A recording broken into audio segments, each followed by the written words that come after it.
We were British citizens. There was Canada was a British.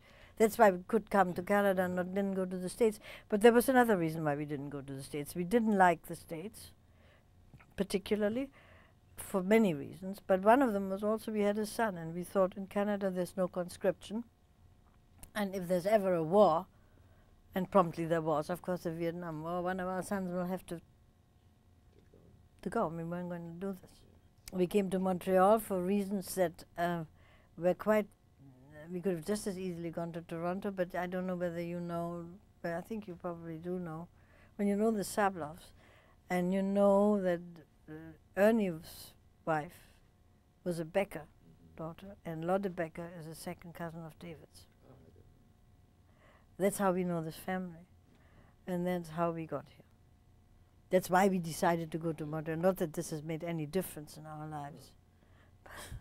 So you arrived in Montreal by boat? I came by boat, and David stood on the wharf, and we took us to an apartment. We had an apartment on Côte Sainte Catherine, opposite the Jewish General Hospital.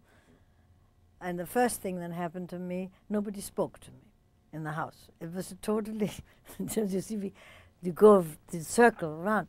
We're all Jews in that house. It was a completely Jewish house. Everybody. Nobody spoke to me. Nobody said hello. Nobody. I used to take Anthony downstairs in the little courtyard so that he could get some fresh air. And one day, one of the tenants in that house came up to me and said, "My dear, I am so sorry. I thought you were a shiksa."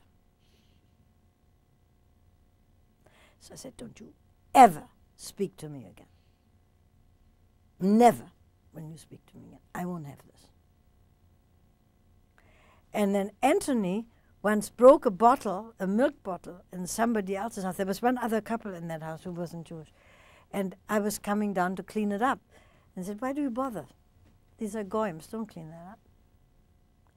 And I said to David, if this is like that, I go straight back to England.